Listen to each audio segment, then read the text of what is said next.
Nacionālās kultūras mantojuma pārvaldes vārdā izsaku pateicību un gandarījumu par to, ka šodien webināram pievienojušies tik daudzi interesanti. Ceram, ka sniegtā informācija palīdzēs kvalitatīvi noformēt un iesniegt pieteikumus finansējuma programmas konkursam. Šodien webināru vadīšu es, administratīvās daļas speciāliste Laima Šmilkše, un man palīgos pievienosies arī Kultūras mantojuma informācijas centra vadītāja Simona Čevere, kura pastāstīs par pieteikumu iesniegšanas tehnisko pusi informācijas sistēmā mantojums. Savukārt jautājumu sadaļā uz jautājumiem par darbu tāmēm atbildēs būvinženieris Pēteris Līkops, bet par otrā pieteikuma pielikumu, apliecinājumu par pretendenta veiktās darbības raksturu kultūras pieminekli un par de minimis veidlapu informēs juriste Baiva Auzāne. Un organizatoriskā informācija. Ja prezentācijas laikā rodas jautājumi, aicinām tos iesniegt čatā. Uz tiem atbildēsim webināra noslēgumā. Un ja uz kādu jautājumu nebūs iespējams atbildēt uzreiz, to pierakstīsim un atbildi nosūtīsim visiem webināra dalībniekiem e-pastā.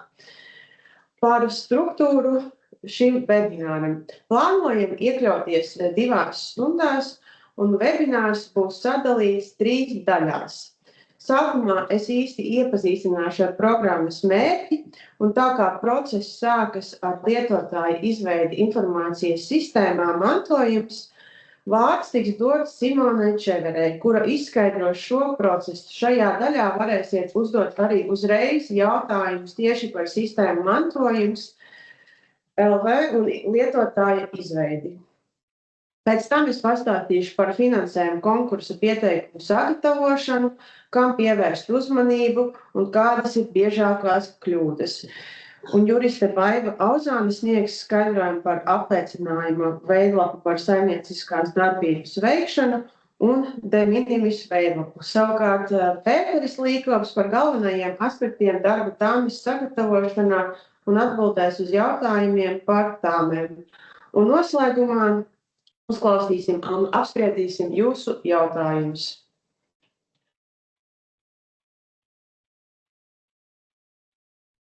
Tātad konkursa mērķis ir sekmēt un atbalstīt valsts aizsargājamo kultūras pieminekļu izpēti, konservāciju un neatliekamu restaurāciju. Programmā tiek atbalstīti konservācijas, restaurācijas un izpētes darbi, kam izsniegta pārvaldes atļauja. Atbalstām arī konservācijas un restaurācijas dokumentācijas izstrādes, projektēšanas darba dokumentācijas izmaksu aprēķinu sagatavo kompetents attiecīgās jomas speciālists ar pieredzi kultūras pieminekļu konservācijā un restaurācijā. Programmā tiek atbalstīta arī kultūra vēsturiskā izpēte un izpētes izmaksu aprēķinu sagatavo kompetents attiecīgās jomas speciālists ar pieredzi kultūras pieminekļu izpētē. Pieteikuma iesniegšanas termiņš ir šī gada 10. februāris, un pieteikumu konkursam var pieteikt valsts vai reģiona nozīmes kultūras pieminekļa īpašnieks vai valdītājs, kas ir Latvijā reģistrēta kapitāla sabiedrība, pilnsabiedrība, biedrība, nodibinājums, reliģiska organizācija. Valsts iestādes, kā arī pašvaldības un citas atvasinātas publiskas iestādes var iesniegt pieteikumu, ja to budžetā nav paredzēts finansējums noteiktajiem darbiem. Un pretendents iesniedz arī atbilstoši iestādes vadītāja apliecinājumu, ka neveidojas dubultā valsts finansējuma riski.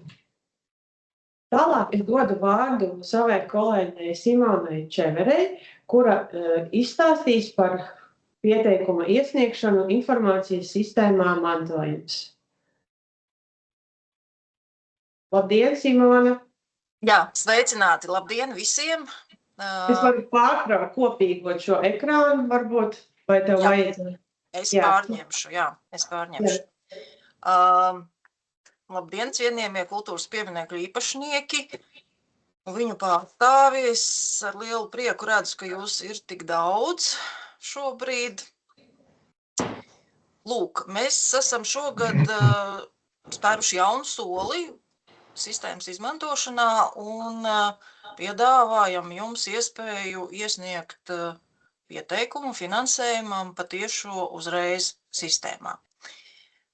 Pirmais priekšnoteikums, lai viss veiksmīgi sanāktu, ir pie konkursu nolikuma pievienotais iesniegums par pilnvarojumu un lietotāju kontu izveidi sistēmā. Bez tā jūs tālāk netiksiet, tā kā paldies tiem, kas jau ir atsūtījuši un kuriem es arī jau esmu daļai kontus izveidojusi. Cerams, ka tur viss ir veiksmīgi. Tātad, ja pieminekļa īpašnieks ir juridiska persona, ir jāatsūta iesniegums, kurā tiek deleģēts kādam no šīs juridiskās personas pārstāvjiem, darbiniekam vai vienalga kādam pārstāvim, kuram jūs uzticaties, viņam ir tiesības iesniegt šo te pieteikumu sistēmā. Ja īpašnieks ir pašvaldība, pašvaldība sazinās un deleģē savu darbinieku, kurš pārstāvēs pašvaldības īpašuma intereses. Ja? Šajā gadījumā nevajag sajaukt ar pašvaldības darbiniekiem, kas nodrošina vietējās nozīmes kultūras pieminekļu uzraudzību.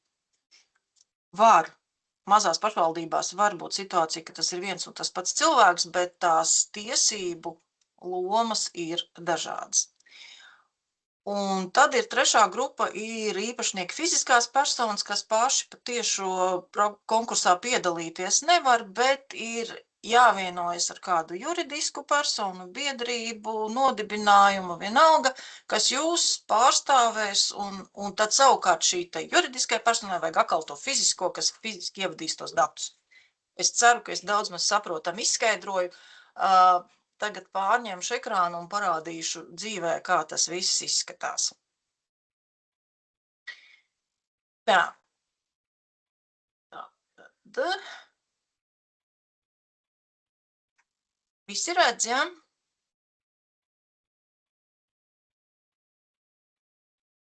Tā. Laimai pasaka, vai jūs redzat uz kopīgo? Jā, mēs redzam. Paldies, Simona, redzam. Labi. Es sākumu parādīšu īstajā mantojums produkcijas vidē, tīri to ielogošanās procesu, un pēc tam jau reālās darbības es veikšu testa vidē, jo, bail drusku ar tiem īstajiem datiem tomēr tā spēlēties, ja? Lūk, tātad, kad jūs atverat mantojumu, jūs ejat uz autorizēšanās logu. Un tas notiek tajā brīdī, kad es jums esmu atsūtījusi e-pastā ziņu, ka konts ir izveidots un viss ir kārtībā. Autorizējieties ar Latviju LV. Tātad parastās visas darbības vai ar kādu, jums tur tas autorizācijas veids, tur jau vai Smart ID vai mobilais.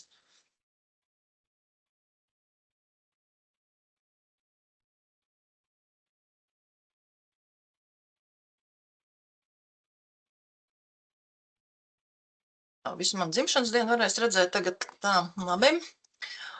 Un tātad, tiklīdz jums būs šie konti izveidoti, te pie dropdowniņa vienmēr vajag paskatīties, jo tur uzreiz būs papildus iespējas, ja?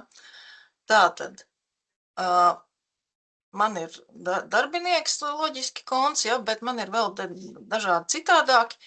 Piemēram, man ir juridiskās personas konts, ja, kas ir arī testa nolūkos, es viņu pēc tam no īstajiem datiem dzēsīšu, un tad ir arī piesaist dažādiem pašvaldību kontiem, ja. Un te ir jāskatās, lūk, Alūksnes novada pašvaldība, ja, ir pārvaldnieka konts, tātad tie ir tie, kas veic vietējās nozīmes pieminekļu uzraudzību. Tas finansējuma pieteikumam nederēs. Vajag būt pašvaldības darbiniekam, kurš pārstāv pašvaldību darbībās ar īpašumu. Ja? Un tad šo te izvēlās un turpina tālāk. Ja? Ok, tagad praktiski es pārslēgšos uz testa vidi.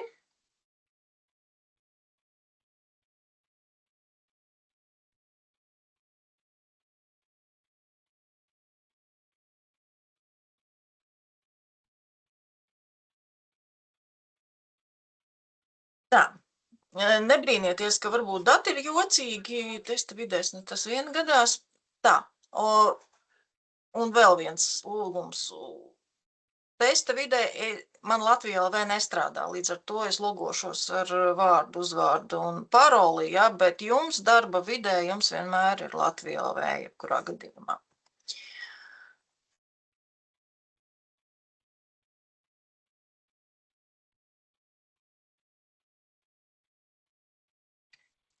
Nu, lūk. Tagad. Sāksim ar juridisko personu. Ir objekts, kuram īpašnieks ir juridiska persona, un juridiskā persona ir deleģējusi fiziskai personai veikt darbības ar savu īpašumu un pieteikt pieteikumu uz finansējumu. Lūk, ātrais ceļš, kā tikt uz šeieni, ir caur navigāciju mani īpašumi. Un rekuris testa vidē esmu tikusi pie Odzienas Muižas pils. Un te ir sadaļiņa finansējuma pieteikumi. Ir jauka zaļa poga izveidot. Spiežam un veidojam. Laima, kā tu gribētu, vai mēs vispirms izējam tai autorizācijai cauri un tad vienu pamēģinam aizpildīt vai katram? Nu, viņi jau vienādas tās anketas ir. Kā. Varbūt to pirmo variantu, ka vispirms izējam cauri tai autorizācijai un tad aizpildam. Jā, labi. Tātad mēs izgājām cauri autorizācijai juridiska īpašnieks, juridiska persona, kura ir pilnvarojusi fizisku personu pieteikumu iesniegšanu. Tā, labi.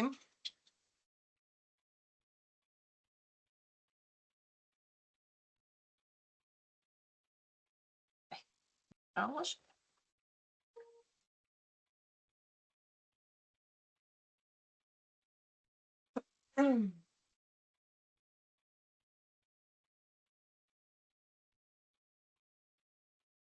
Tā.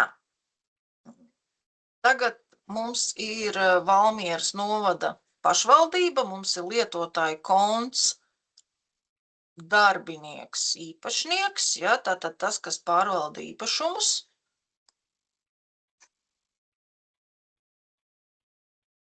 Tā, un šajā gadījumā te ir iezīmīgais Valmiera Muižas tornis, un atkal tālāk viss ir tieši tāpat.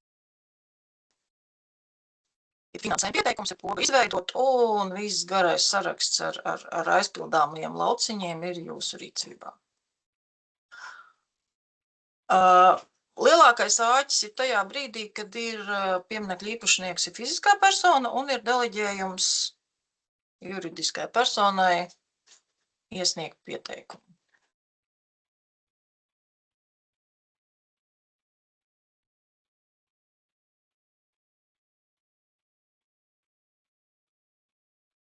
Ģenerālais uzstādījums nekad attiecībā uz finansējumu pieteikumiem nespiediet podziņu īpašnieks profilu, ja? Jo tad nekas nesanāks. Es testa vidē esmu fiziskas personas īpašumam uztaisījusi, ka viņu pārstāv draudze. Jūs dzīvē droši vien nebūs, bet, nu, ātrumā sanāca šāds variants.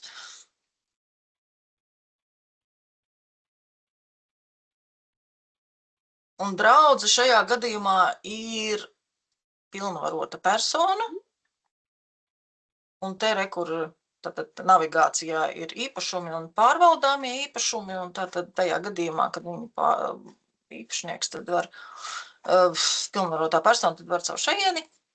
Tātad burvīgs portrets, finansējuma pieteikumi un atkal poga un tam līdzīgi. Otrs variants, kā var meklēt, ja aizmirstās par navigāciju, tad visparastākajā veidā caur pamata sarakstu, caur filtru, ja jūs zināt numuru, jūs rakstat numuru, ja jūs zināt nosaukumu, jūs rakstat nosaukumu. Ja? Nu, tātad šādā veidā.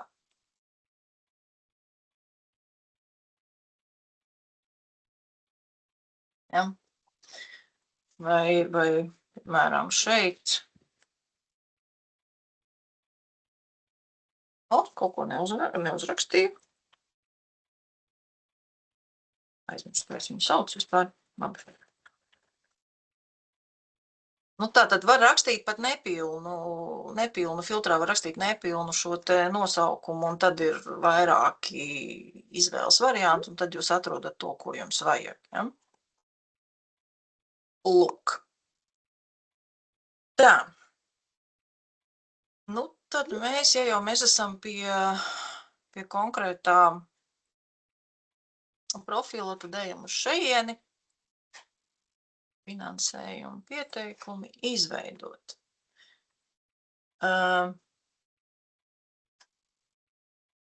Teiksim.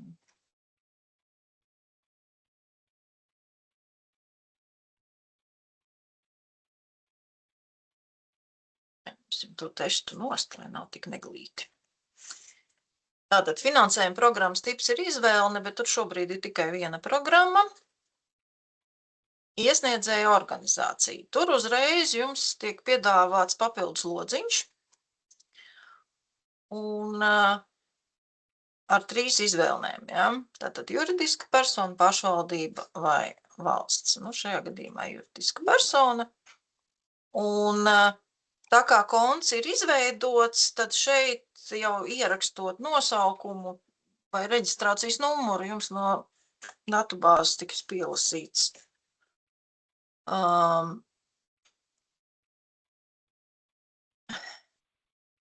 Pielasīts organizācijas nosaukums. Tā, tālāk ir vēl viens klasifikators. Pašvaldība, reliģiska organizācija, sabiedriska organizācija, komersants. Kontakta informācija, brīva teksta lauks, tātad visa nepieciešamā informācija, kas ir, ko jūs uzskatāt par vajadzīgu, lai ar jums varētu kolēģi sazināties nepieciešamības gadījumā, tātad telefons, e-pasts. Kontaktpersona, vārds, uzvārds, e-pasts, telefona numurs. Nu, es droši vien tad es likšu sevi, jo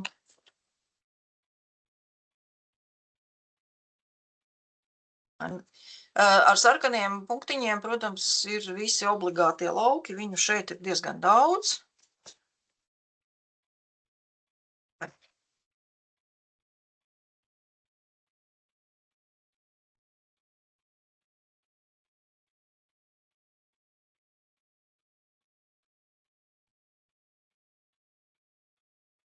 Tā, no paša pieminekļa datiem ielasās numurs, nosaukums un vērtības grupa. Šobrīd nekreņķējieties par to, ka, ja jūs esat mēģinājuši kāds, kuram jau ir konts, šos te formu pildīt, mums ir atradies maziņa kļūdiņa izstrādē, visiem pieminekļiem neskapēc ielasījās kustams veids, bet tas no rītdienas rīta vairs nebūs, tur būs pareizi visi dati. Ja? Tātad šī daļa jums nav rediģējama, viņa ielasās iekšā no sistēmas pati. Nu, lūk, tālāk ir pats objekts, kāds nu viņš tur ir. Vedastra numurs, pašreizējais stāvoklis. Nu, tur jums ir brīvi iespēja rakstīt, ja? Tātad informācija par finansējumā objekta publisko pieejamību. Šeit ir uzmanīgi, jo finansējuma konkurss paredz, ka finansējums tiek piešķirts daļai pieejamiem publiski vai publiski pieejamiem objektiem. Pirms jūs pildat šo te formiņu, esiet tik labi un ieskatieties. Ieskatieties pamatdatos pieminekļa, ja, kas tur ir norādīts. Es tagad vēlreiz ielūkošu šeit.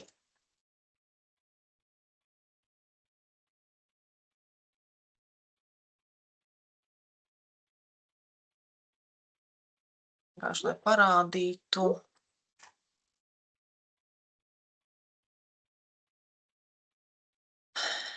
Tātad, kur ir pamatdatos publiskā pieejamība, ja?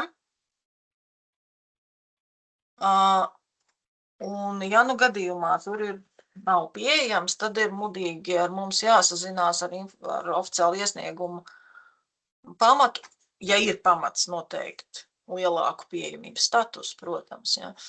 Un tad mēs mēģināsim iespējami ātri pieņemt lēmumu par publiskās pieejamības statusu maiņu. Lūk.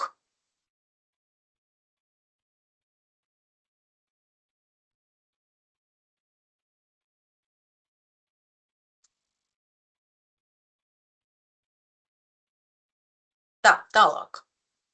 Fotofiksācija. Ir jāpievieno vismaz 3 faili. Es šobrīd salikšu vienkārši tuvākos, kas man te gadās par rokai, ja. Valdījuma tiesību pamatojumu dokumenti, ja tas ir attiecināms. Tad aiziet sadaļa par pārvaldes izsniegto darbu atļauju, tātad atļaujas numurs, derīguma termiņš. Pieprasītais finansējums ļoti svarīgs lauks, obligātais. Nu, teiksim, kaut ko mēs te ierakstam. Ja ir plānots līdzfinansējums, noteikti arī ierakstiet. Tad vēl obligātie lauki veicamo darbu apraksts un informācija par darbu veicēju.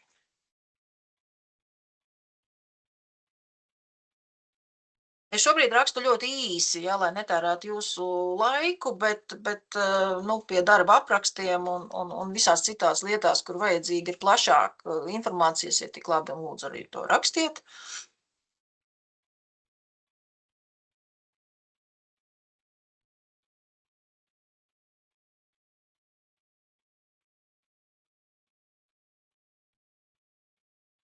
Tā, tāmes dokumenti. Ir vismaz viens izstrādātāja kompetence apliecinošie dokumenti, vismaz viens paraksts tiesīgās personas. Labi, rakstīšu pati sevi.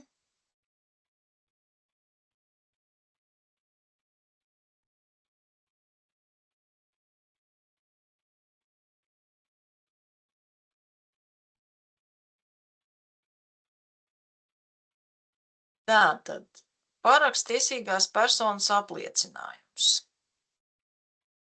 Laima, palabo mani, tas bija nolikumam klāt, tā formiņa. Lāsim man vēlreiz. Paraksts tiesīgās personas apliecinājums. Mums nolikumam bija formiņa klāt. Nē, to iesniedz katrs individuāli. Dažkārt tas ir, jā, tur draudzēm ir izziņas un vai apliecinājumi. Jā, tas ir individuāli. Tas nav nolikuma formā. Ok.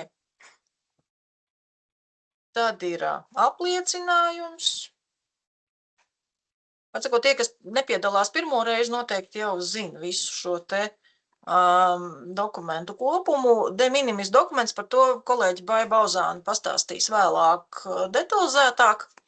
Nu, lūk, tātad esam dušīgi pastrādājuši un aizpildījuši visai garo pieteikumu formu, bet poga izveidot nav aktīva. Tātad mēs apliecinām. 3 skaisti ķekši, vēlams arī izlasīt, ko tad jūs tur apliecinat. Un ja visi šie te obligātie lauki ir aizpildīti, ir pievienots vismaz minimālais failu skaits katrā no sadaļām, tad poga izveidot ir aktīva.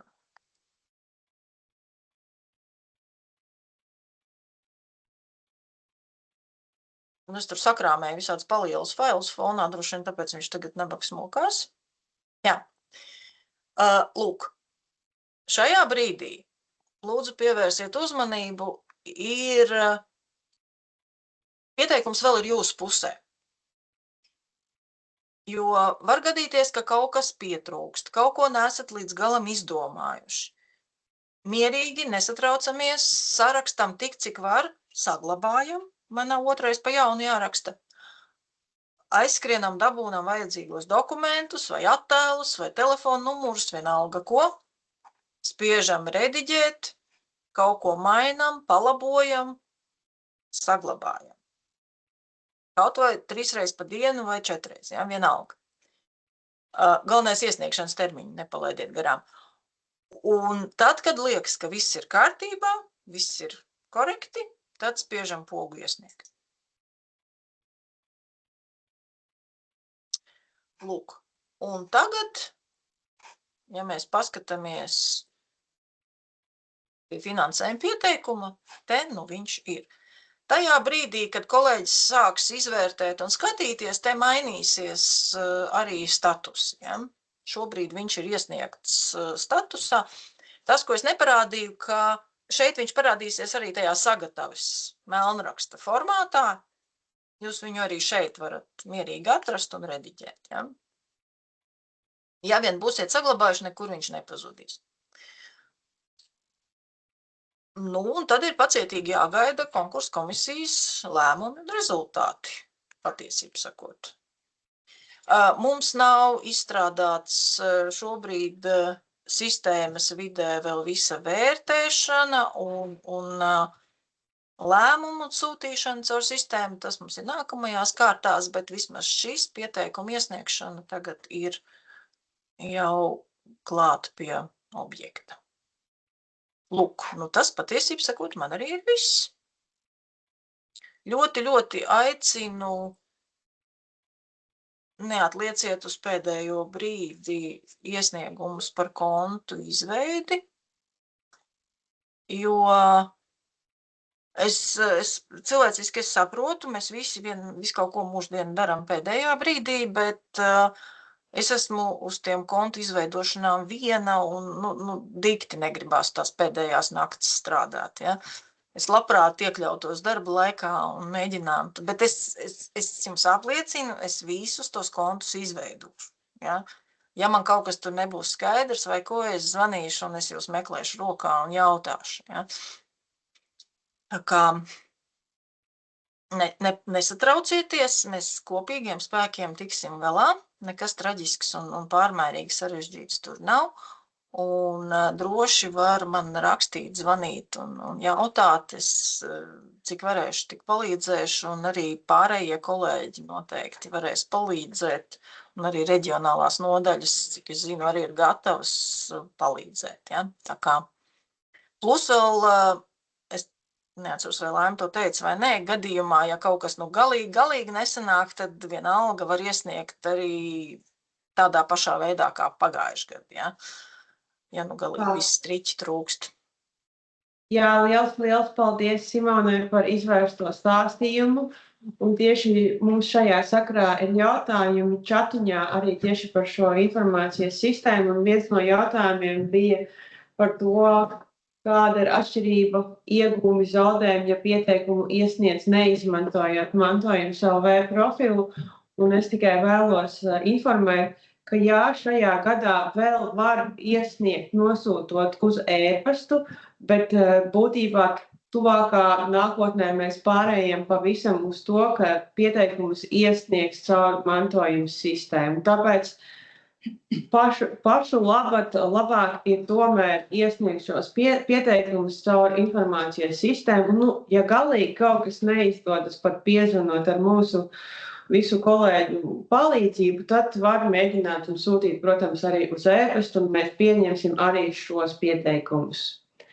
Tā, varbūt pie reizes, tad mēs, Simoni, varam arī izrunāt šos jautājumus, kas ir sakrituši šajā čatā, lai pie vienas tēmas un lai nesajauku varbūt. Nu tā, te bija jautājums, ja ir 2 īpašnieki, tad abiem jāpilnvaro savs pārstāvis vai pietiek, ka viens īpašnieks pilnvaro?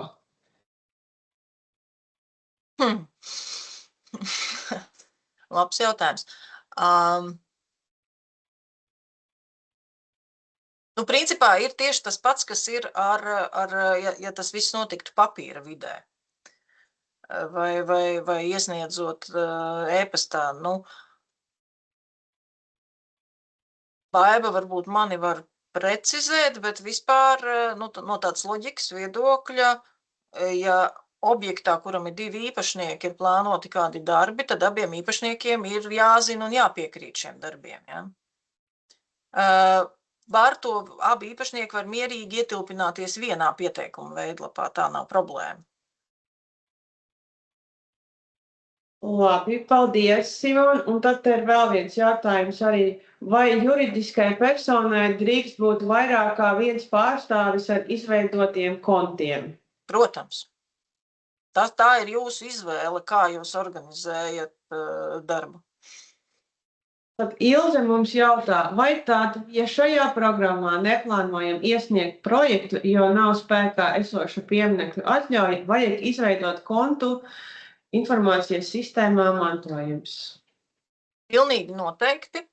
Es pat aicinātu tos, kuriem šo kontu nav, īpašnieku pārstāvjiem, lūdzu veidojiet viņus.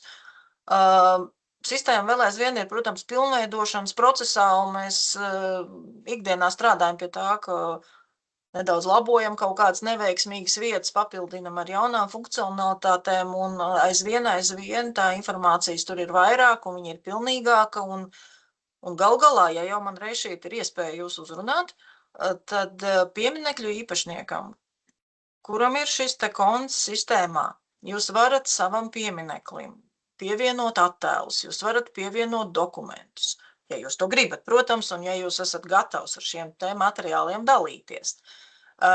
Pievienojot gan attēlus, gan dokumentus, jūs varat noteikt publiskās pieejamības status, tātad vai nu to redzat tikai jūs un mēs, kā darbinieki, jo mēs kā darbinieki redzam visu, bet to neredz publika, vai arī jūs ļaujat, un jums ir lepnums par saviem skaistajiem attēliem vai, teiksim, kaut kādiem interesantiem dokumentiem, un jūs to ļaujat publiskajā pieejamībā. Kāpēc es aicinu? Viena lieta ir, ja mēs kopīgiem spēkiem varam mūsu pieminekļus padarīt foršākus, interesantākus un ar informāciju bagātākus, bet otra lieta ir tā, ka šī ir valsts informācijas sistēma, viņa glabājas datu centrā, viņai nodrošināta rezerves datu kopēšana, glabāšana, respektīvi nevienmēr privātpersonas un arī juridiskas personas var nodrošināt veiksmīgi ilgtermiņa saglabāšanu. Caur šo sistēmu jūs to varat. Ja? Tad jums ir iespēja izmantot valsts resursu un sistēmā ievietot attēlus, kas tad glabāsies ļoti ilgi un drošā vidē.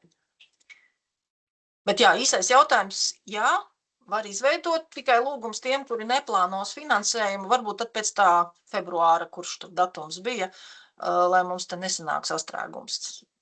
Jā, pēc 10. februāra, tad dodiet ziņu Simonai. Laipni aicināti. Jā, tad Dita jautā, vai es pareizi saprotu, ka fiziskai personai pilnvarojums juridiskai personai vajadzīgs tikai un vienīgi, lai varētu pieteikumu ievadīt mantojums sistēmā, tāpēc, ka tās funkcionalitāte neļauj to veikt pašām fiziskām personām, tas ir lieks un atgrūtinošs, laikietilpīgs un izmaksas nesošs posms. Tā, Dita ir šādas pārdomas. Es saprotu pārdomu būtību, bet šajā gadījumā iemesls nav informācijas sistēmas funkcionalitāte. Šajā gadījumā ir iemesls konkursa nolikums. Labi, uz pārējiem jautājumiem, es domāju, mēs atbildēsim pēc tam vēlāk. Liels paldies Simonai, mēs turpināsim tālāk savu prezentāciju arī par citām būtiskām sadaļām šajā programmā. Tā tūlīt es kopīgošu atpakaļ ekrānu. Tā, Simona to mums jau izstāstīja. Un mēs nonākam pie iesniedzamajiem dokumentiem. Tātad, pie iesniedzamajiem dokumentiem ir informācija par pieteiktā kultūras pieminekļa īpašuma vai valdījumu tiesībām, tad ar zemesgrāmatas izdruka vai valdījuma tiesības pamatojošs dokuments. Iesniedzamajos dokumentos ietilpst arī informācija par pārvaldes iepriekš izsniegtu atļauju, ja attiecināms detalizēta darbu tāme, informācija, kas apliecina darbu izpildītāja kompetenci, aktuālās situācijas fotofiksācija un apliecinājums par veiktās darbības raksturu kultūras pieminekli un de minimis dokuments, ja attiecas. Es vēlos atkārtināt par tādām kā būtiskākajām kļūdām, un tas parasti ir tās nejaušības, tās kļūdas, un noformējot pieteikumus konkursam, mēs aicinām rūpīgi iepazīties ar programmas nolikumu un tiešām pārliecināties, ka sagatavoti ir visi nepieciešamie dokumenti. Un īpaši svarīgi ir arī iesniedzamo attēlu kvalitāte un precīzi plānoto darbu apraksts, skaidri norādot, kādi darbi ir nepieciešami kultūras pieminekli. Un tā, uz to noteikti pievērsiet uzmanību. Un būtisks aspekts ir arī tas, ka par vienu objektu var iesniegt vienu pieteikumu, un maksimālais finansējums vienam projektam konservācijas un restaurācijas darbiem ir 30 000 eiro. Maksimālais finansējums vienam projektam, kas ir konservācijas vai restaurācijas tehniskā projekta izstrāde vai kultūra vēsturiskā izpēte, ir 10 000 eiro. Un pieprasījuma un biržas maksimālā apmēra ir jānorāda līdzfinansējuma avoti. Un vēlreiz atgādinu, ka projekta īstenošanas termiņš ir šī gada 1. decembris. Un finansējumu saņēmušajos kultūras pieminekļos ir jānodrošina publiskā pieejamība ne mazāk kā 25 gadus. Tātad finansējumu var piešķirt pretendentam, kuram nav nodokļu parāds, kultūras piemineklim, kuram nav nenokārtotas saistības no iepriekšējā perioda finansēšanas līgumiem, kas slēgti ar pārvaldi, un kultūras piemineklim, kas šajā gadā, 2026. gadā, nav iekļauts sakrālā mantojuma finansēšanas programmā. Un tālāk es došu vārdu savai kolēģei juristei Baivai Auzānei, kura izstāstīs par apliecinājumu par pretendenta veiktās darbības raksturu kultūras piemineklī un de minimis veidlapu. Labdien, saku es. Mans komentējumais jautājums vairāk saistīts tieši ar komercdarbības veikšanu vai saimnieciskas darbības veikšanu kultūras pieminekli. Ja šādas darbības tur netiek veiktas, tad tēma de minimis atbalsts nav aktuāla, bet, ja tiek veiktas, tad nolikumā ir atrunāts pat tie noteikumi, kā pārvaldē var saprast, ka šī komercdarbība tiek traktēta kā komercdarbības atbalsta kontrolas likuma izpratnē. Ja jūsu veiktā darbība atbilst 10. punktā noteiktajam, tad to mēs netraktēsim, ņemot vērā apliecinājumā norādīto kā saimniecisku darbību, bet, ja tas neatbilst, tad ir jāievēro šīs de minimis atbalsta prasības, kas, manuprāt, nav pārāk sarežģīti, ir jāievēro pāris lietas, tad pieteikumam ir jāpievieno aizpildīts un iesniegts de minimis uzskaits veidlapa, elektroniskajā datu bāzē norādot identifikācijas numuru, un tad galvenie kritēriji ir summa, kādā jūs iespējams esat saņēmuši jau atbalstu, un tā nedrīkst pārsniegt 300 000 eiro. Pretējā gadījumā mums ir jāatsaka jums mūsu atbalsts, un atskaites punkts ir tātad noslēgtais līgums, skatoties 3 gadus atpakaļ. Tas ir pamatlietas. Labi, liels paldies Baibai. Es redzu, ka čatā ir daži arī jautājumi tieši par šo tēmu, bet varbūt mēs varam atlikt uz pašu noslēgumu, iziet cauri visam, un tad pēc kārtas iet visiem čata jautājumiem tālāk. Es tiešām uzsveru to, ka pieteikumu iesniegšanas termiņš ir šī gada 10. februāris, un lūdzu neatlieciet visu tiešām uz pašu pēdējo brīdi. Mēģiniet pēc iespējām šos pieteikumus sagatavot un iesniegt saulaicīgi. Un ja tiešām kādu iemeslu dēļ jums neizdodas pieteikumu iesniegt mantojuma sistēmā, tad jūs vēl varat izmantot šo iespēju un atsūtīt uz e-pasta adresi, bet tomēr mēs arī aicinām nebūt kūtriem un mēģināt pieteikumus iesniegt caur šo mantojuma sistēmu. Tātad, kā notiek pieteikumu izvērtēšana? Pieteikumi tiek vērtēti divās kārtās. Pirmajā kārtā pieteikumi tiek izvērtēti atbilstoši programmas nolikumam, un otrajā kārtā pieteikumus vērtē komisijas izvirzīti eksperti un reģionālo nodaļu inspektori.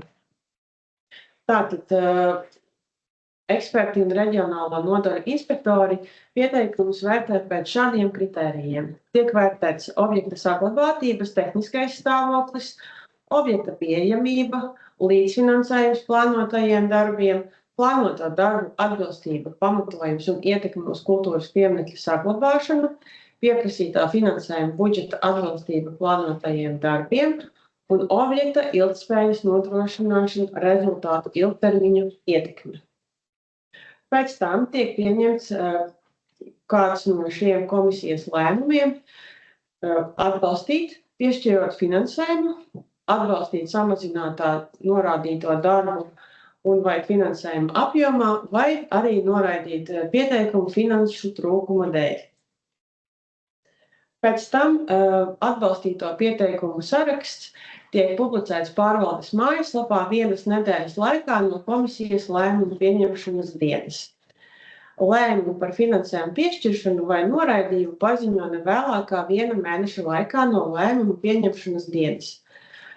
Un tad pretendents 2 nedēļu laikā no lēmuma saņemšanas par finansējumu piešķiršanu sniedz informāciju pārvaldē par apņemšanos apgūt piešķirto finansējumu līdz šī gada 1. decembrim. Un, lai nodrošinātu godprātīgu finansējumu izlietojumu, ir jāiesniedz arī tirgus priekšizpētes apliecinājums. Un, kad darbi ir paveikti, tad līdz 1. decembrim ir jāiesniedz atskaiti par paveiktajiem darbiem. Vēlos uzsvērt to, ka atskaite par projektēšanas darbiem ir jāiesniedz tikai tad, kad projekts jau ir saskaņots pārvaldē. Tā prezentācija ir noslēgusies, bet pirms mēs dodamies pie jautājumiem, es varbūt došu vārdu savam kolēģim Pēterim Līkopam, kurš varētu sniegt īsu vai garāku skaidrojumu par aktualitātēm un būtiskajiem aspektiem tieši darbu tāmēs, uz ko jāpievērš uzmanība, ko atkal nevajadzētu. Varbūt tu no savas perspektīvas vari sniegt kādu ieteikumu tiem, kas vēl tikai gatavo šīs darba tāmes. Labdien, esmu Pēters, jā. Kā jau iepriekš tur bija arī minēts, tiek izvērtējot dokumentus vispār, un viens no tiem dokumentiem ir šis finanšu piedāvājums, kur redzams, kas tiks iepirkts, un to sauc par tāmi. Būtībā, lai uztaisītu labu tāmi, un viņi arī pēc tam būtu mums gan vieglāk vērtēt, gan viņu ir iespējas lielāk, ka viņi tiks pieņemti, ir sākotnēji būtībā ir jābūt labam skaidram uzdevumam. Tas var būt projekts vai vienkārši kaut kāda nosacījuma, kas ir jāizdara, lai izveidot to tāmi, atbilstoši tam, kas ir jāiepērk. Un tajā tāmē, teiksim, ir tādi vairāki punkti, kas būtu jāievērtē un, teiksim, jāizstrādā tā, lai viņi būtu saprotami. Tas būtu, teiksim, tā tāmas struktūra, lai viņi ir secīga. Jo es redzēju tāds, kad iedot, ka tur ir loks, pēc tam pamats, un kaut kas tad ir ļoti grūti saprast, par ko īsti cilvēks grib nopirkt un uztaisīt. Viss tur ir tā kā putrā samaisīts, tāpēc tā struktūra. Tad ir jāievērtē dažādas, kas ir izmaksas, piemēram, jūs redzat, ka tas darbs būs ziemā, tad, teiksim, tur kaut kāda ziemas apstākļi, kaut kāda sildīšanas, kas ja netiks ievērtēts, pēc tam to nevarēs īsti izdarīt, tas būs kavējums, kas kavējums bieži ir atkal papildus izmaksas, kas ir, administratīvās tīri to procesu visu vadīt. Es ieteiktu arī vienmēr ievērtēt kaut kādu rezervi. 5 līdz 15%, teiksim, kas ir, būvniecībā nemēdz būt tā, kad pateic, ka 100 eiro, tad tur ir 100 eiro, tas pats pēc termiņiem. Tāpēc rezervi vajadzētu paredzēt gan laikā, gan arī finanšu. Nodokļus nevajadzētu aizmirst, jo, tas kaut kādi ir sarēķini izmaksas, cik ir jādod cilvēkiem, bet aizmirst, ka ir sociālai nodokļi, vēl viss kaut kas, bet beidzās vienkārši, kaut ko nevar samaksāt, kaut kādas problēmas. Kas ir svarīgi arī tāda it kā nianses, bet ir bieži redzējis, ka daudzus darbus pasniedz kā komplektus.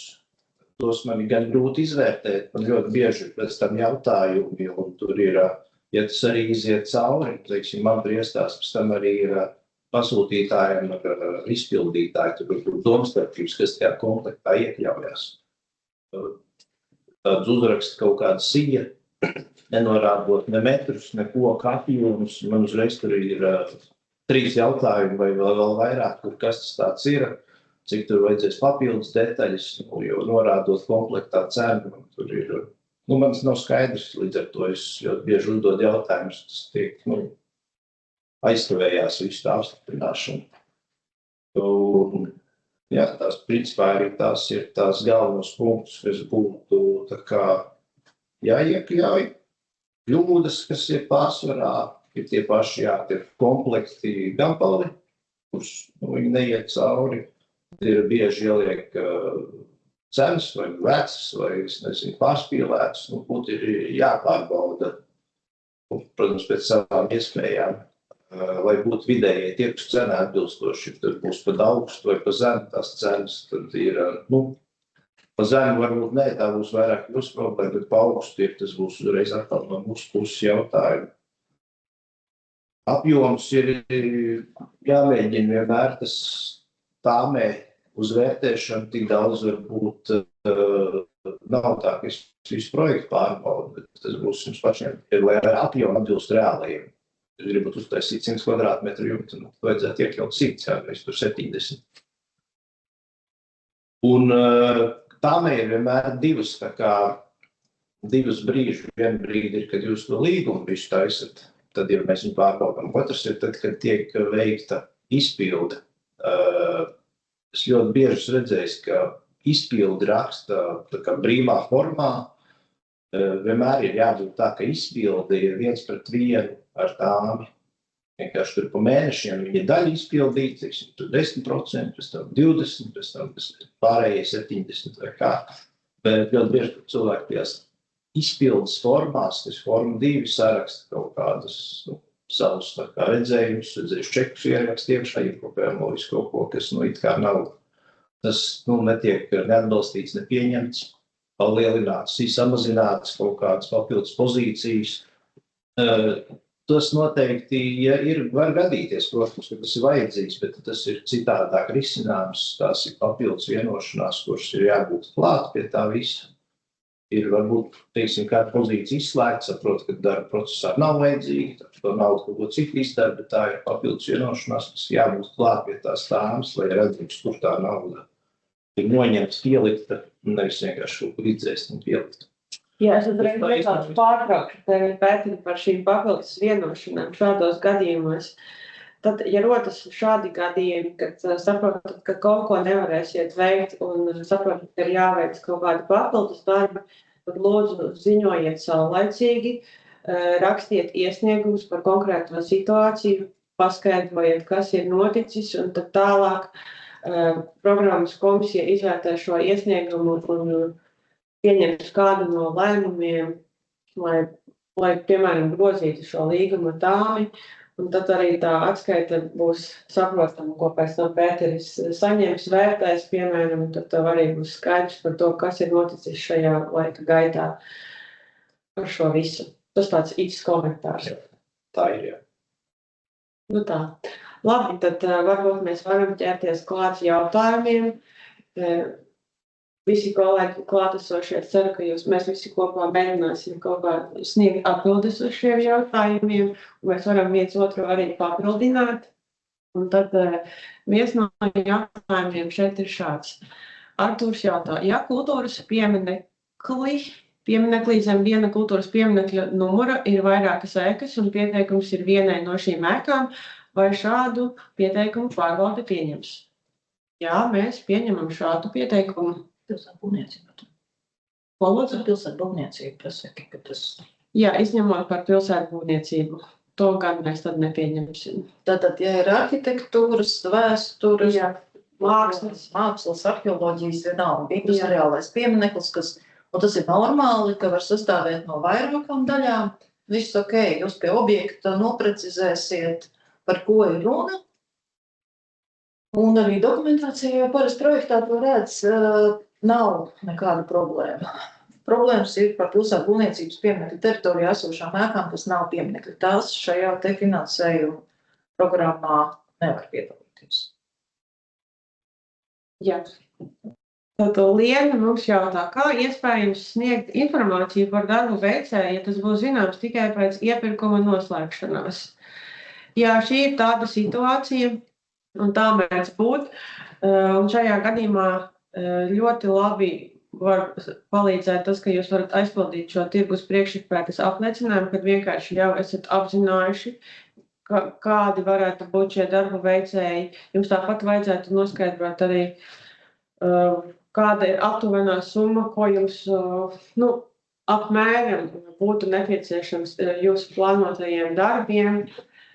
Bet pēc tam, kad jums būs noticis šis iepirkums, tad jūs vienkārši iesniegsiet, ja jūsu projekts tiek atbalstīts, apliecinošus dokumentus par notikušo iepirkumu, un to mēs pievienosim klāt finansēšanas līgumam. Kaut kā tā. Tā. Dita jautā, kāds ierobežojums simbolu skaitam ir laukiem veicamo darbu apraksts un informācija par darbu veicēju?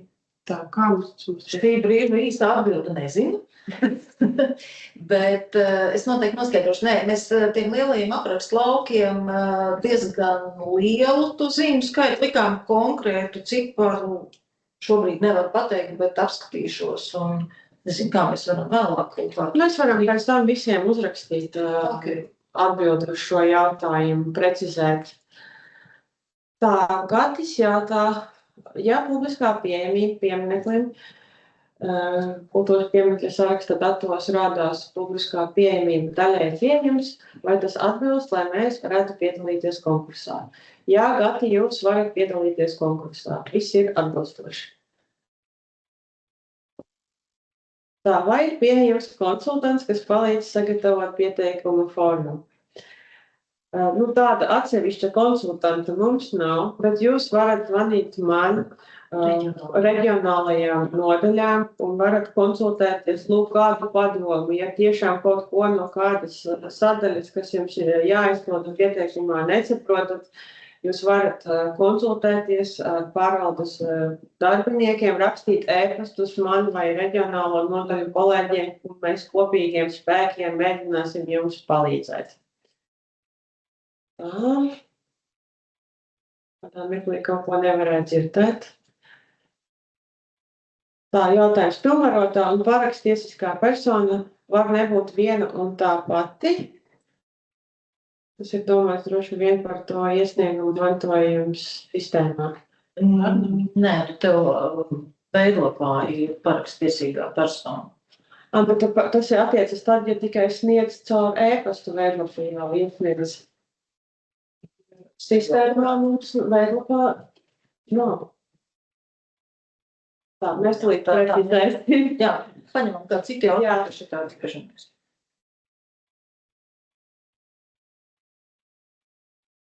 Tā jautājums no Andreja.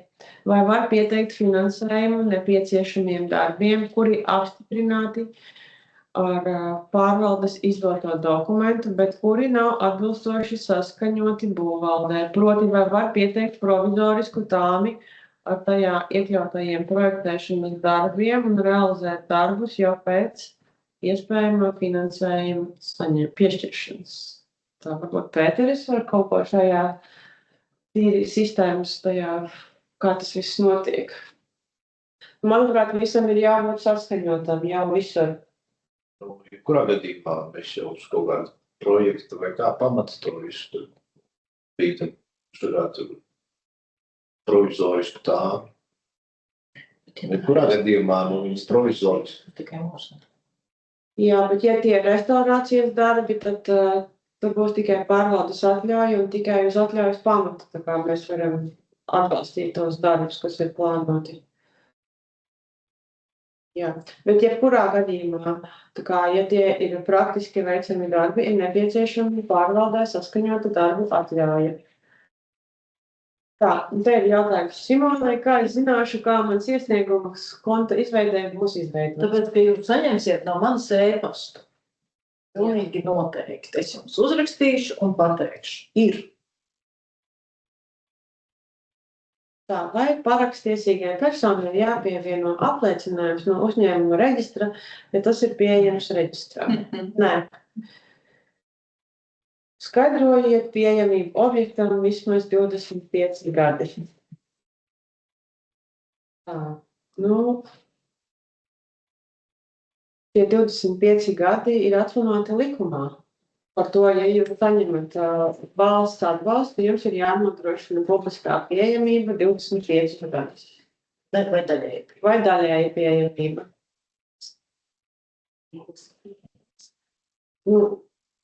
Ko nozīmē publiski pieejams?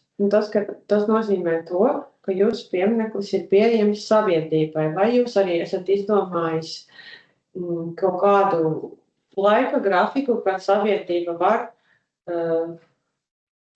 iepazīties ar jūsu pieminekli, to apmeklēt, un tad ir šī pilnībā pieejams piemineklis, kad tas ir droši pieejams jebkuram, un tad ir daļēji pieejams piemineklis, ja varbūt pieminekļa tehniskais stāvoklis vēl nav tik labā stāvoklī, lai to varētu pilnībā, lai tas būtu pilnībā pieejams sabiedrībai.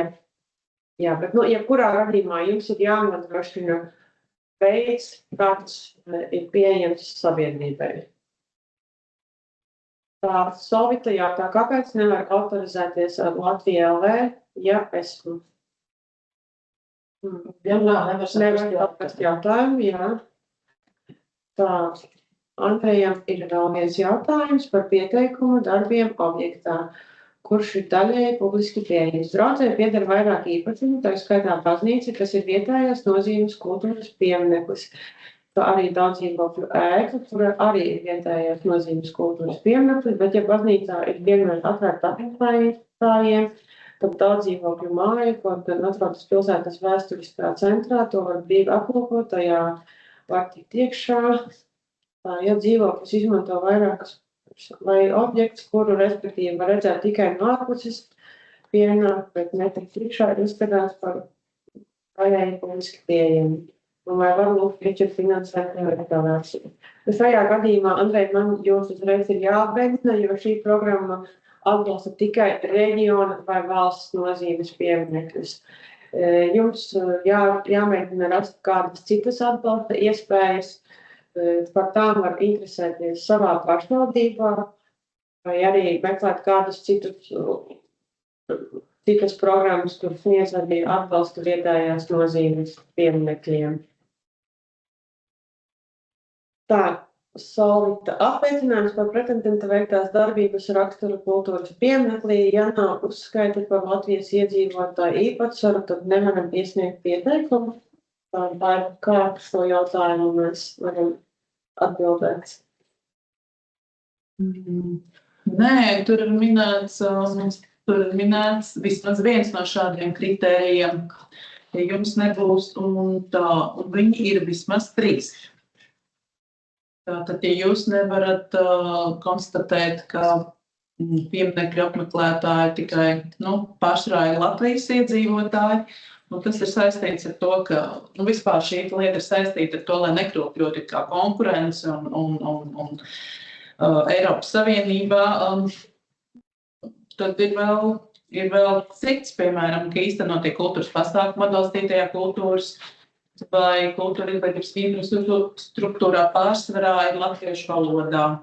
Vai arī, piemēram, jūs kultūras pieminekli plaši nereklamējat ārpus Latvijas teritorijas.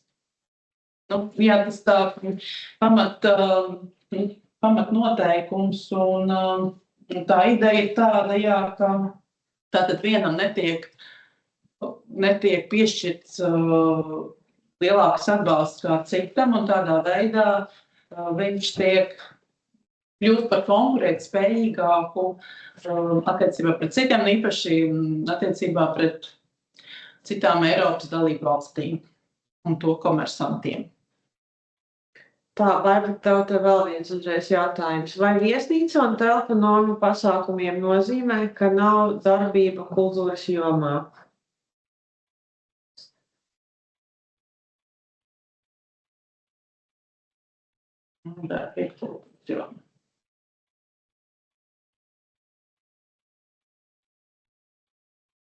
Principā tur ir apakšā, ir arī šajā nolikumā arī atriferēts, kas tiek saprasts ar darbību, kam nav saimnieciska rakstura, un tā skaitā arī, kas tiek saprasts ar kultūras un kultūras vēsturiskā mantojuma un saglabāšanas jomu. Tur ir atbilde. Tā, te vēl viens arī. Ja reliģiskā organizācija pieminaklī neveic saimniecisko darbību, vai jāiesniedz de minimis apliecinājums? Es varu atbildēt, ka de minimis veidlapojums nevajag, jums vienkārši vajag aizpildīt apliecinājumu, kas ir par veiktās darbības raksturu kultūras pieminekli. Jā, jo de minimis automātiski, tam jāvērš uzmanību tikai tad, ja tiek veikta tā komercdarbība. Turklāt, visi šie papildus punkti vēl arī, ka tiek tā saimnieciskā darbība veikta, bet kas netiek mūsu nolikuma izpratnē traktēta kā saimnieciskā darbība. Tur ir tā uzmanīgāk jāiepazīstās. Un tikai tad, ja viennozīmīgi tas ir saprotams kā komercdarbības veikšana, tad ir tas de minimis. Bet tad arī ir iespēja, jūs nesaņemat tos 300,000 3 gadu laika periodā, jūs neesat, pat ja esat saņēmuši, bet neesat izsmēluši šīs 300,000 iespējas, tad var pieteikties. Tā, varbūt uzdosim jautājumu Pēterim. Tā, veicamie glābšanas darbi.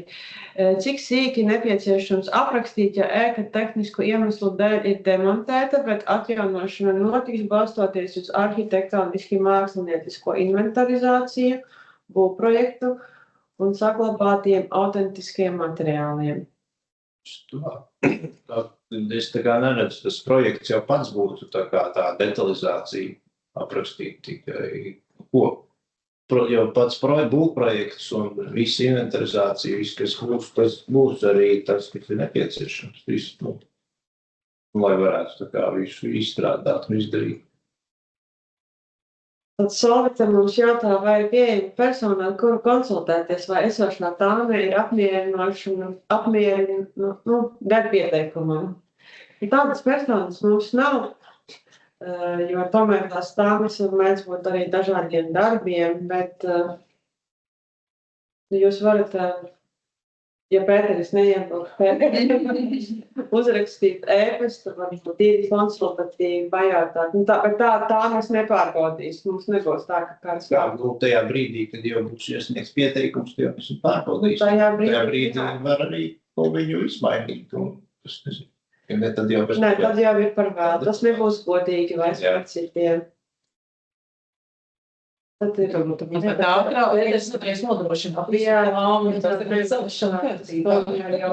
ir cita kvalifikācija, cits darbs.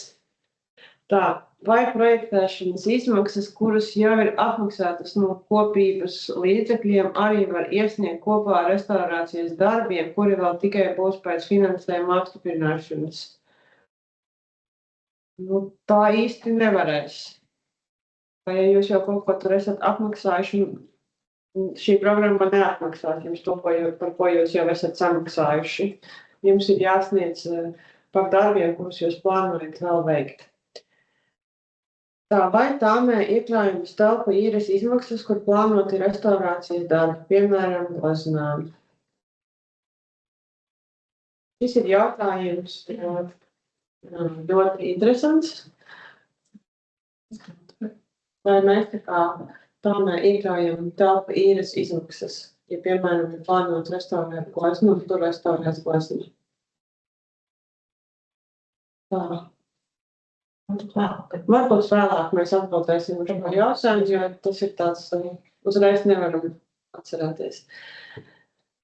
Ja ir detalizēts projekts, vai tāme var būt novienkāršota? Droši vien, jā. Viņai jābūt pietiekami, lai viņi tā kā, tas ir jebkurā gadījumā, tām ir tas, ko jūs nopērkat. Jūs viņu novienkāršosiet, tad, var rasties lieki tā kā jautājumi, tad kāds ir iepirkumi, tas priekšmets. Ja tur daļa nebūs iekļauta, pēc tam būs domstarpības, vai to vajadzēja vai nevajadzēja uztaisīt. Principā tām, ja būs detalizētāk, ir vienkāršāk strādāt pēc tam. Tad mēs saņēmām, kā sapratu, nelielu kritikas komentāru, ka ņemot vērā, ka saskaņā ar publisko iepirkumu likumu iepirkumiem līdz 10 000 netiek noteiktas būtiskas formālas prasības, nav samērīgi prasīt tik plašu dokumentu apjomu kā priekšizpēti, tirgus aptauju un detalizētu tāmi, jo īpaši gadījumos, kad piešķiramā summa ir neliela. Šādas prasības rada nesamērīgu administratīvo slogu un neatbilst samierīguma principiem, kas nostiprināts gan publisko iepirkumu likumā, gan labas pārvaldības praksē. Līdz ar to dokumentu apjoms būtu jāpielāgo piešķiramā finansējuma apmēram un iepirkuma vienkāršotajiem raksturam. Patiesībā man jau šķiet, ka nav pārāk daudz tie dokumenti, kas jums ir jāiesniedz. Jā, un šis jau arī šis jau ir tā kā valsts finansējums. Jums ir tirgus priekšizpēta, tas jau jūs tāpat plānojot darbus apzināt, kuri varētu būt tie darbi iespējamie veicēji, detalizētu darbu tāmi. Tas ir tas, ko vērtēs eksperti, lai saprastu arī, cik godprātīgi plānotajiem darbiem tiks izlietots šis finansējums. Tas neliekas tā kā kaut kāds nesamērīgs dokumentu skaits. Nezinu. Ir jau arī pamatpostulāti, ka valsts pārdod par iespējamu dārgāku cenu un nopērk par iespējamu lētāku. Tas attieksies arī uz šo, ja jūs tātad ar šo tirgus izpēti parādat, kad ir izvēlēts, nav kaut kā nepamatot sadārdzināts šīs darba izmaksas. Tie tomēr ir valsts līdzekļi, kur tiek piešķirti. Un te arī nav īsti sakara ar publisko iepirkumu likumu, kurā gadījumā arī mēs, veicot iepirkumus līdz 10 000, nosakam kārtību, kādā veidā mēs tiekam pie izdevīgākā piedāvājuma, kas, protams, būtu labi, ja samērotu gan izmaksu, gan kvalitāti. Tā, Liene jautā, cik izvērstai jābūt projektēšanas darba tāmei? Tādā projektēšanas tāmei būtu jāsatur galvenās pozīcijas, kas tiks izstrādāts, jo tajā projekta ietvaros ir izpēti, tad būtu izpēti jāuzraksta, ka viņi būs, ir tehniska apsekošana, ja viņi ir projekti, un būtu jānorāda projekta sadaļas, piemēram, ir arhitektūras, nezinu, kanalizācija lietus, kaut kāda vēl citas pozīcijas būtu jānorāda, lai var pēc tam pārbaudīt, vai ir saņemts visas tās sadaļas, kas ir vēlās iepirkt lietas. Tad Dita jautā, kur mēs varam redzēt tirgus vidējās cenas, jo neesam būvnieki un tās nepārzinām un attiecīgi nav kompetences pārbaudīt. Droši vien, ka jūs paši iespējams nevarēsiet viņus pārbaudīt, bet jūs veicat to tirgus izpēti, kas jūs savācat tos piedāvājumus. Tad jūs varat vienkārši apstīties, salīdzināt savā starpā. Protams, savu iespēju robežās, kā jūs iepriekš arī minēju.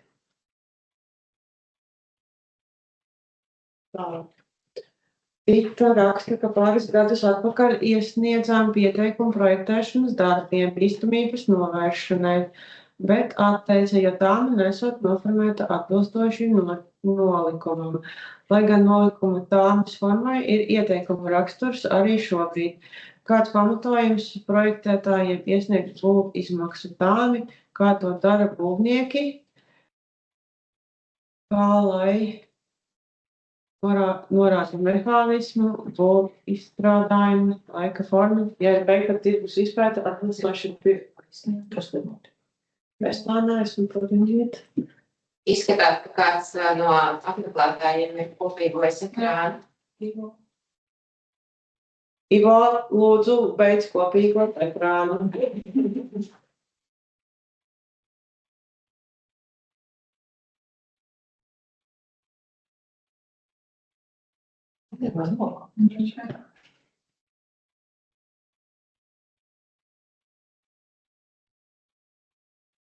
Viņš stāstīja, kas netraucē klausīties. Nu tā, par to tāmi. Tur ir, es nemācēšu, varbūt tieši pateikt, kas nolikumā vispār, kad es skatos, kad ir vispārēji būvnormatīviem atbilstoši forma, kā taistāms, bet ir bieži, ka projektētāji, viņi nenorāda visas tās pozīcijas, viņi uzrāda tā kā sarakstu, tur 10 pozīcijām, piemēram, tur ir tehniska apsekošana, arhitektūras sadaļas izstrāde, būvkonstrukciju sadaļa, un nav tā, ka, es nezinu, es neesmu nevienu daļu tā kā atteicis to, tur ir vairākas vērtēt tās izmaksas, kādas viņas ir, un vai visas tās sadaļas, kas būtu tā kā vajadzīgas. Tad Solita jautāja, ja cenu aptāja veiktā vienkāršotām tāmēm, vai tad ir iespējams priekš iesniegumu izvēlētajiem uzņēmējiem sagatavot izvērstāku tāmi? Es jau paši tā kā tajā brīdī pirms iesniegus taisīt, es jau par to tāmu prasīju tam iegādātājiem izvērst. Jūs varat iesniegt arī viņu tādu, kas ir, tā kā īsa un vienkāršot, bet vienkārši tur būs daudz jautājumu, kas tad īsti tiek iepirkts. Jo jūs izvērtāk, jo mazāk jautājumu. Tad ir vai projektēšanas pakalpojumiem arī nepieciešams priekšizpētes apliecinājums. Un uzreiz Odziens, kurš arī jautā par šo tirgus priekšizpēti, vai tā uzreiz ir jāiesniedz kopā ar pieteikumu, vai tas attiecas tikai uz apstiprinātajiem projektiem. Šo tirgus priekšizpēti jūs varat iesniegt gan uzreiz jau pie pieteikuma, bet varat arī izvairīties no tā, bet man liekas, ka tāpat jūs jau paši īstenībā veicat jau kaut kādu savu šo tirgus priekšizpēti gatavojot šo pieteikumu, bet tā pavisam noteikti būs nepieciešama pie līguma noslēgšanas. Tas būs kā viens no līguma pielikumiem.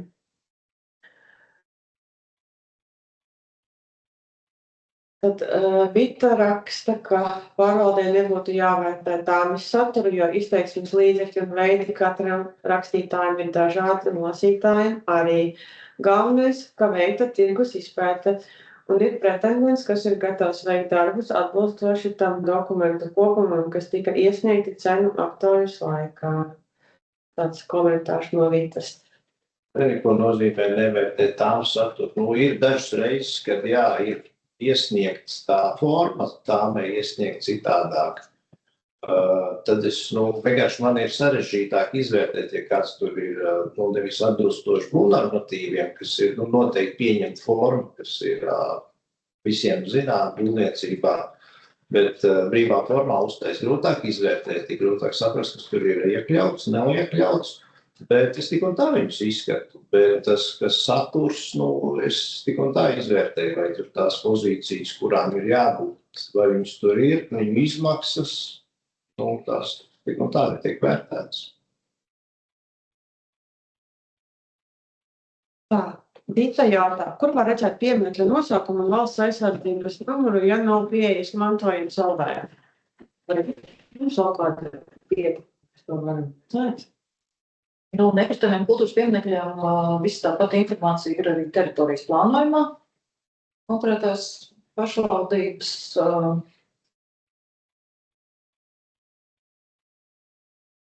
Bet, ja runa ir par izveidojumu pieeju mantojums LV, tad mantojums LV ir vispār publiska sistēma. Līdz ar to ik viens arī tagad var meklēt pieminekļus, var ieiet arī karte mantojums, aizbraukt kartē uz vietu, kur ir piemineklis, un tad attiecīgi, ja vien tas nav kultamēt piemineklis, parādīsies mūsu nosaukumu. Tātad pamat informācija par visiem pieminekļiem ir pieejama jebkuram lietotājam, kurš nav autorizējies, un tiem, kas savukārt autorizēs atbilstoši tām lietotāju fondam, ir daudz plašāks informācijas klāsts. Tā arī vienīgā atšķirība. Bet pamats saraksts ir pieejams vienkārši ierakstot www.mantojums.lv internetā.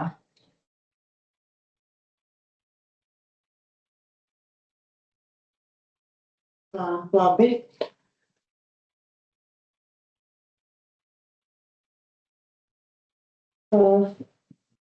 Klinta raksta, es pārstāvu Gaujienas draudzi, kuras mācītāja māja atrodas kritiskā stāvoklī. Pagājušā gadā ieguvām AMI, aizpagājušajā tehniskās apsīkošanas atzinumu. Šogad jāspēr 3. solis un jāizveido būvprojekts. Ļoti ceram, ka viss izdosies.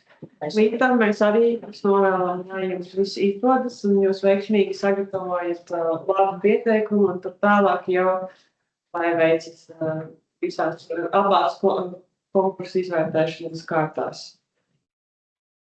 Vita raksta, jo detalizētāka tām ir, jo grūtāk strādāt, jo iepirktie būvdarbi, kuriem jāatbilst būvprojektam vai restaurācijas projektam, nevis tām ar noteiktajiem konkrētajiem būvizstrādājumiem.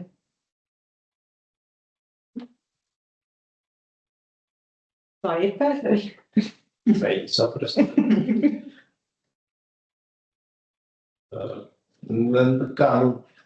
Nav būvstrādājumi, tas ir tā mēs būvstrādājumi paši par sevi, viņi tā kā norāda to būvstrādājumu, to līmeni, kvalitātes klasi. Var klāt pierakstīt, ja tas ir nepieciešams, vai analogs. Tādā veidā, teiksim, tā kā izslēdz tādu nosacītu konkurences izslēgšanu kaut kādam noteiktam produktam vai būvstrādājumu. Ja tas bija par to domāts, tad grūti to jautājumu saprast līdzdalāk. Visiem informācijai kolēģi Linda Murāne arī čatā ielika linku uz likumiem, kur tieši var 5. pielikumā izlasīt visu par tāmēm. Tas var noderēt jums pie tāmju sastādīšanas. Tādu Oģienas Mūža raksta. Konservācijas darbiem bīstamā un vēsturiskā objektā tāmis neviens par velti negrib taisīt. Tāpēc priecātos, ja tirgus izpēti ar 3 derīgiem piedāvājumiem varētu veikt tikai tad, ja tiktu apstiprināts pieteikums. Savukārt pieteikumā iesniegt viena potenciālā darba veicētām. Jā, Oģienas Mūža, jūs tā varat darīt.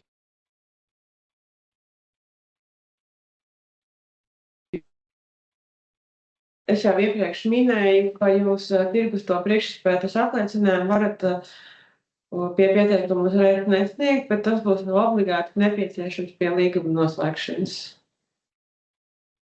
Bet, ja ir, protams, šī tirgus priekšspēta veikta, tad jūs to varat jau uzreiz pievienot klāt pieteikumam.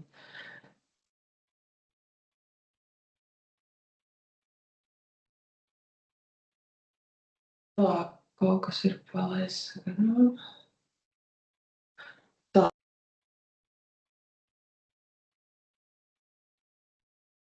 Jolanta jautāja, jo objekts ir pašvaldības īpašums, bet pašvaldība ir pilnvarojusi izstrādāt un iesniegt projektus saistībā ar reģionālo pieminekli sabiedriskā labuma organizāciju biedrību. Kāda rīcība ir šajā gadījumā?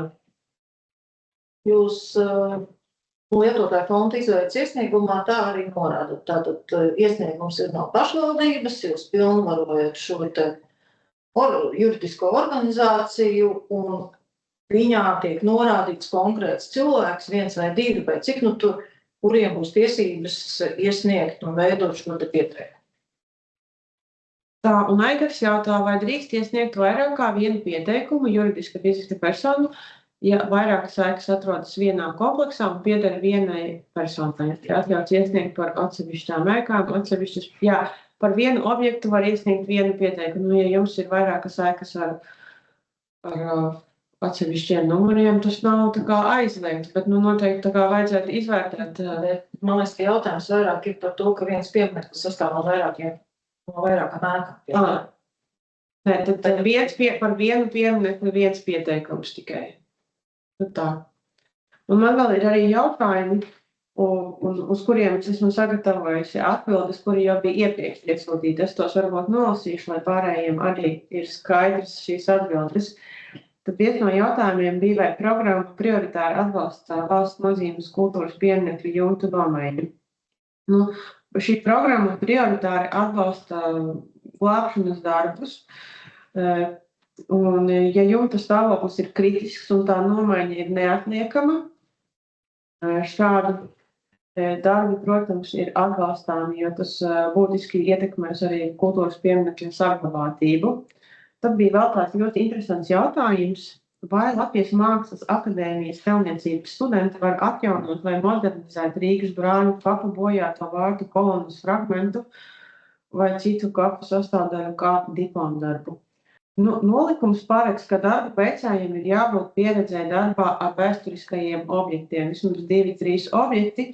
Šajā gadījumā es varbūt ieteiktu tēlniecības studentei ar kādu pieredzējušu restaurātoru tēlnieku sadarboties, būt pieredzi un nevis kā pastāvīga darba veicēja, bet vairāk kā māceklis palīgs un tādā veidā vairot šo savu pieredzi šāda tipa darbos.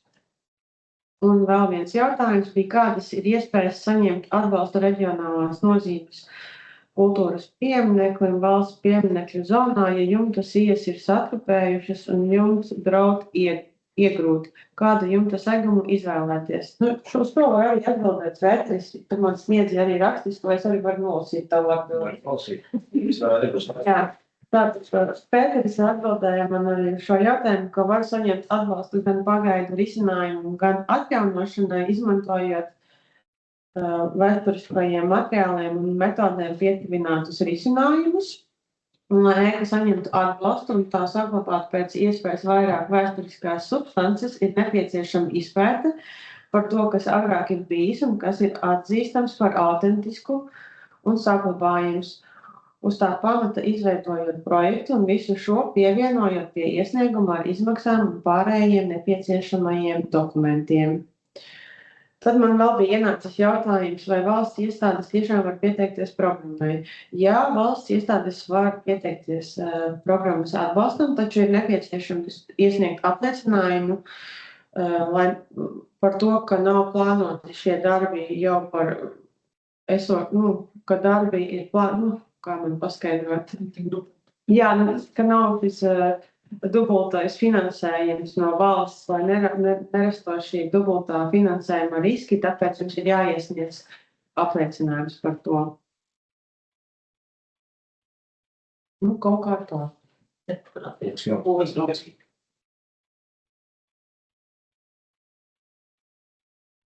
Tie ir vairāki, Tā Vita sniedz padomu, ka ļoti labs paraugs tāmē ir atjauno Rīga.lv. Tā ir pieejama Excel formā ar visām formulām. Tā ņemiet vērā Vitas padomu. Vai būtu kāda persona, kurai uzdot jautājumus, ja radīsies projekta izstrādes laikā? Jūs domājat pieteikumu sagatavošanas laikā?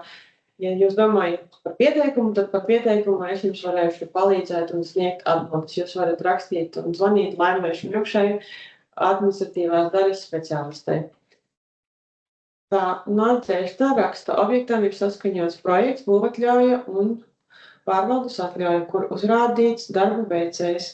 Bet gadījumā, ja citam darba veicējiem lētāks piedāvājums, tas nozīmē, ka nepieciešams būvatļaujā un atļaujā veikt izmaiņas.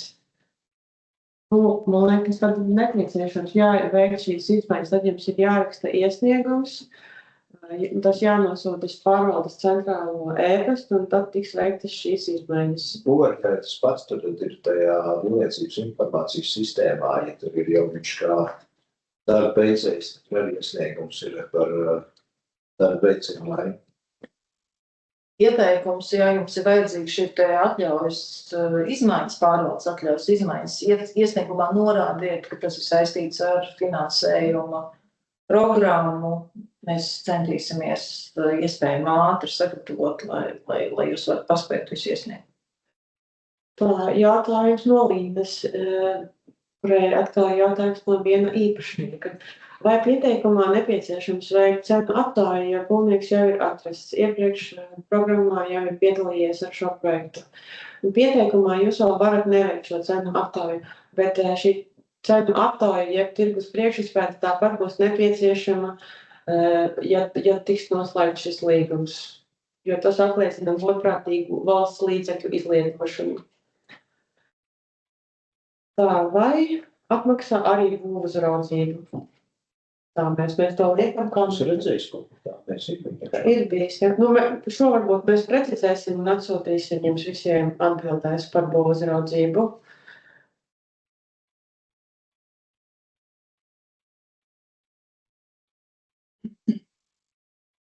Tā jautājums piemēta īpašnieks fiziska persona, taču iesniedzējs biedrība, kuras biedrs nav īpašnieks. Kas būtu šīs tiesības, kādas būtu tiesības biedrībai? Nu, tāda fiziska persona piemēro biedrību. Mums ir jābūt savstarpējam nolīgumam par to, ka biedrība apņemās veikt visus godprātīgi tos uzdevumus, ko jūs viņiem uzdodat. Tas ir jūsu drošība arī. Tā, Jā, tas būtu labi jāpilnvarojuma formā. Līdz ar to tas saistīts arī īpašnieki. Pilnvarojuma līgums vai, visticamāk, jo tur ir vairāk atrunāt visādas noteikumus savstarpēji. Un būtu jāiekļauj arī tur 25 gadu publiskas pieejamības nosacījums. Līdz ar to tas būs saistīts arī īpašniekiem. Tā, Jānis jautā. Ja ir muižas ansamblis vairākas ēkas un katrai vajadzīgs restaurācijas konservācijas projekts, vai katrai sniegt atsevišķi pieteikumu vai kopā? Tātad jums ir muižas ansamblis ar savu pieminekļa numuru, jūs varat par vienu pieminekli sniegt tikai vienu pieteikumu. Tajā gadījumā es jums tomēr aicinātu izvērtēt varbūt tādu, kura ir tā kritiskākā ēka un par vienu iesniegt. Cerēt, ka šis pieteikums tiks atbalstīts un viss jums izdosies. Par visām kopā, es nezinu, vai tas tā kā ir samērīgi uzreiz sniegt. Un atcerieties, ka projektiem tikai ir 10 000 atbalsta maksimālais finansējums. Cik es iepriekš sapratu, atkarībā, vai tas ir katrs atsevišķi piemineklis, tas katra ēka, vai viņi kā viens kopā. Jā, ja katrs ir atsevišķi, ir atsevišķi numurs. Tas ansamblis ir viens piemineklis, viss laikam nevar. Tad tikai viens var.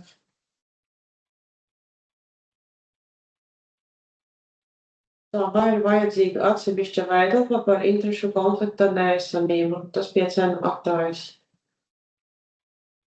Kā jums ir ar tādiem veidoklām? Mums tāda nav bijusi. Vienkārši, ne? Tā Patīna varbūt komentēt, tad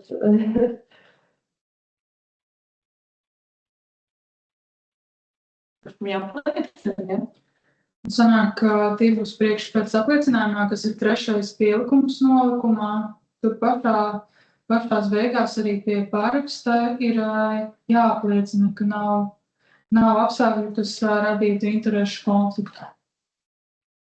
Bet tas jau nav atsevišķa veidokla. Atsevišķa veidokla, tas ir uzreiz jau pašas cenu aptājas klāt. Jā. Un tad noslēdzošais jautājums no Ditas, vai ir jābūt kādam noteiktam tekstam pilnvarā vai pieejams paraugs? Mums tāda parauga nav. Varbūt vairāk no juridiskā viedokļa var kaut ko ieteikt saistībā ar pilnvaras tekstu. Es kā tekstos būtiskos pamatā jau tās ir lietas un saistības starp īpašnieku un biedrību. Piemēram, biedrību jautājumu vai kādu citu sabiedrību, kuras jūs savstarpēji atrunājat. Es tā kā vērsu uzmanības to, kas būtu mums tā kā visaktuālākais. Jā, viens ir, ka lai šis te pilnvarojums un piederības vai citas sabiedrības veiktās darbības būtu saistošs arī īpašniekam, ko pilnvarojuma līguma vai pilnvaru forma nodrošina. Un papildus, vēršot uzmanību uz to 25 gadu publisko pieejamību. Pārējais ir, jūsu savstarpējās saistības. Man paņemšu vēl pēdējā jautājumu. Jānis uzdod, ja šobrīd jau tiek gatavots atjaunošanas projekts, kura ietvaros ir restaurācijas darbi, tad vai uz tiem restaurācijas atjaunošanas darbiem ir nepieciešami atsevišķi izdalīt prāmi izmaksas? Kā tas ir pētīt? Vai tas ir nepieciešams?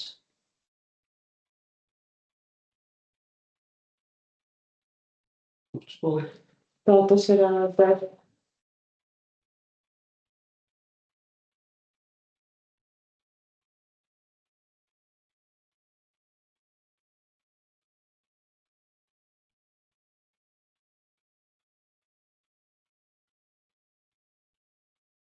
Mēs varam paņemt šo atbildēt rakstiski.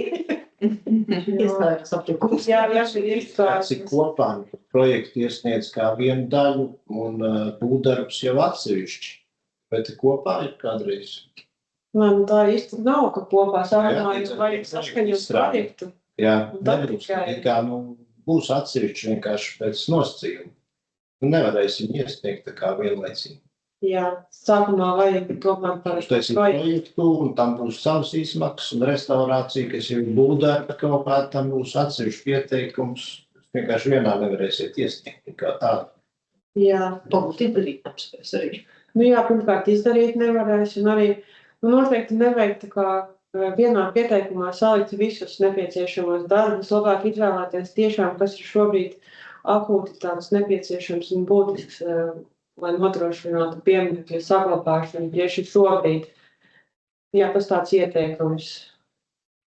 Nevajag pilnīgi visu, atcerieties, ka arī maksimālai finansējums praktiskajiem darbiem ir 30,000 un projektiem un izpētēm 10,000. Tā. Varbūt uz visiem tiem jautājumiem, ko mēs nespējam uzreiz sniegt atbildi, un tie vēl turpina iepirkt čatā, mēs sniegsim rakstisku atbildi. Atsūtīšu atbildes uz visiem, kas šeit šobrīd ir webinārā pieteikušies. Tad jūs varēsiet tās izlasīt, un arī joprojām, ja kādu neskaidrību gadījumā, jūs varat zvanīt, rakstīt, un mēs jums palīdzēsim šī pieteikuma sagatavošanā. Liels paldies visiem par izturību.